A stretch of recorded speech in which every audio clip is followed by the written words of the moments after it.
Hello, good morning, good afternoon, or indeed good evening, depending on your time zone and depending on when you are watching this.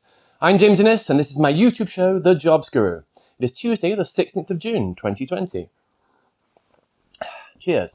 It's the first day of Royal Ascot here in the United Kingdom, of Great Britain and Northern Ireland, taking place behind closed doors, of course. And I'm not intending to go out in public dressed like this either, just a bit of private fun, or, well, as private as it gets on YouTube. No, seriously, I'm not a hopeless toff. I'm not a toff at all, in fact. No, today I'm participating in Ascot's Styled with Thanks campaign in support of their COVID-19 appeal, supporting frontline heroes and those affected by COVID-19. I'm delighted to see you all here for today's episode. I extend a very warm welcome to all those who have subscribed since the last episode. And if you haven't yet subscribed, then please do think about subscribing so that you don't miss out on the next episode. In today's show, I'm going to be taking a look at the latest workplace, jobs, career and employment news. And then I'm going to be talking about how to find a job in times of mass unemployment. If you have any questions or comments as you watch, then do please let me have them below. And if you like what you see, then do please give it that YouTube thumbs up. First, as always, I've had a good read of all the main news headlines, and in particular, the workplace, jobs, careers and employment-related headlines. 3 stories have caught my eye. There is a common theme. First, we go over the pond to the good old US survey for this headline in the FT. Landmark US Supreme Court ruling protects LGBT rights at work, lesbian, gay, bisexual and transgender. Next, we have The Guardian with, there are lots of BAME candidates, black, Asian and minority ethnic. UK boardrooms fail to embrace diversity. And then it's back to the FT for the final one. Is the coronavirus crisis taking women back to the 1950s? The common theme here is evidently equality. Equality, discrimination, diversity, division, human rights. Were we not all created equal?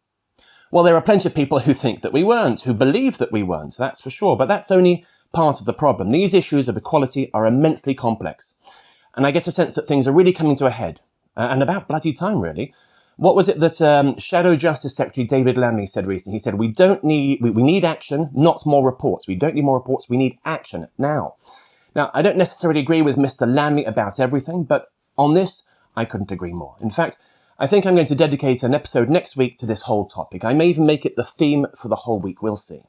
There's a lot to discuss, and I want to give the issues the time they deserve. I don't just want to skim over everything superficially. So I'll be giving a lot of thought. I've said and written much in the past on this front, actually, most notably on equal pay and the gender pay gap. But I want to go much further, much deeper.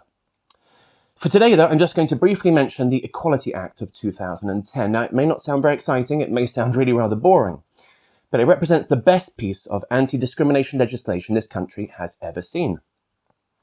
In a nutshell, it's designed to combat discrimination in employment on grounds of gender, including special protections for pregnant women, sexual orientation, gender reassignment, marriage and civil partnership, age, disability, race, religion or belief, indeed also nationality and citizenship. Yes, absolutely, we have come a long way in the past few decades when it comes to tackling discrimination, but we're still far from eradicating it. That much is obvious. So we'll leave it there for today, more next week. Now onto the main topic I want to talk about today, which is how to find a job in times of mass unemployment. Back in December 2019, which is just a few short months ago, UK unemployment was at its lowest since 1975, according to the Office for National Statistics, the ONS. Fast forward to today, and the tables have turned. The impact of the coronavirus pandemic on the jobs market has been nothing short of catastrophic. We've gone from employers competing against each other to attract and retain talent, the so-called war for talent, to a heavily saturated market with a much larger talent pool and fewer opportunities available to them. But all is not lost. I've got some great tips for you that will increase your chances of success and help you to stand out from the crowd during these challenging times. As the author of the CV book, yes, I literally wrote the book on CVs, my first piece of advice to anyone looking for work is always going to be to get their CV updated. And this is, of course, especially important in these post-pandemic times. Getting your CV right can be the difference between getting your foot in the door for an interview or remaining adrift in that saturated talent pool. If it isn't already, your CV should be achievement-focused. Your CV is one of your most important sales tools, incorporating facts and figures around what you have delivered, reduced, improved, etc. allows recruiters to see your potential.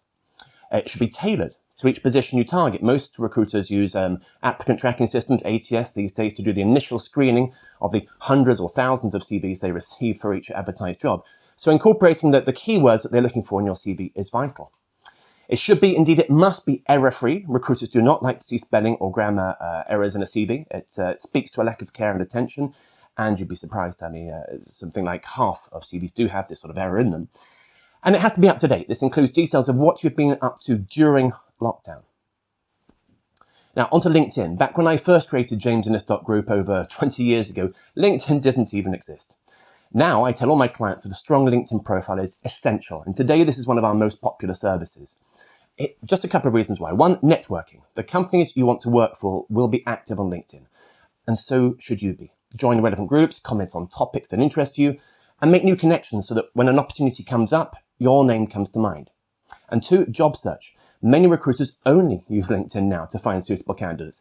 As with your CV, they primarily do this based on keywords, so your profile has to be optimized using keywords relevant to your field of expertise. More on your online presence. What does your social media profile say about you? Prospective employers can and will type your name into a search engine, and potentially everything you have ever put on the internet will be there for them to scrutinize. So now is a great time to scrub your social media accounts, and I mean all of them. LinkedIn, Facebook, Twitter, Instagram. Make sure that there is nothing even potentially compromising out there. Since its launch, our social scrub service has helped thousands of clients present a much more professional impression of themselves. Online privacy experts know exactly what to look for and can make recommendations to increase the privacy of your personal content and remove anything that could be controversial. What else can I advise? But be proactive. Although the recruitment industry itself has been possibly one of the hardest hit sectors, reaching out to recruitment agencies can be hugely beneficial. These agencies know exactly who is recruiting right now, as well as in the near future. So make sure they know who you are. Connecting with them on LinkedIn, it's a great place to start, but don't be shy, pick up the phone.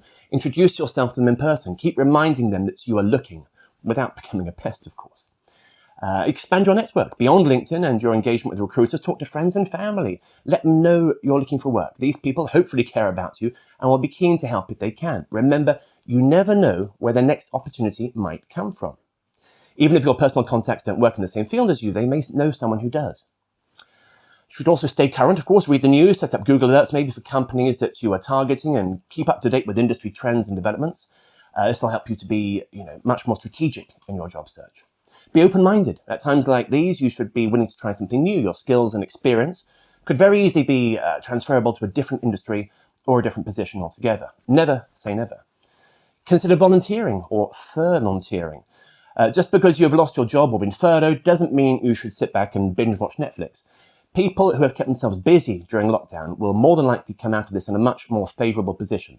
This could be through furlonteering, yes, that really is a thing, where people are sharing their skills and experience with charities and individuals, or getting involved in projects within their local community. These are tough times, there's no doubt about it, but I do hope my advice today helps. And naturally, if you need any help with your CV, cover letter, LinkedIn profile, your interview technique, then we are here to help you at JamesInnes.group. So now, we're not far from the end of today's show. I'll be back tomorrow, Wednesday. Remember, this show is Tuesday, Wednesday, and Thursday, each and almost every week. Just two more things. First, I must squeeze in some routine but important requests. Do please check me out on social media and connect, follow, or otherwise stalk me, but please don't troll me. If you have any questions or comments about this episode, about the show in general, or indeed about life, the universe, the best ever episode of The X-Files, whatever, do please let me have them below. If you like this episode, then do please hit it with a YouTube thumbs up. Think about subscribing to my channel so you don't miss out on the next episode. If you've already subscribed, then also do ring that bell so you can receive automatic notifications about future episodes. If you've already done all that, well, thank you. Finally, what's happening in the next episode? In Wednesday's show tomorrow, I will be covering the day's workplace news again, and then talking about how to prepare a winning CV post-COVID-19. I do hope you'll tune in. Thank you for watching today. Keep safe and be well, my friends. Goodbye.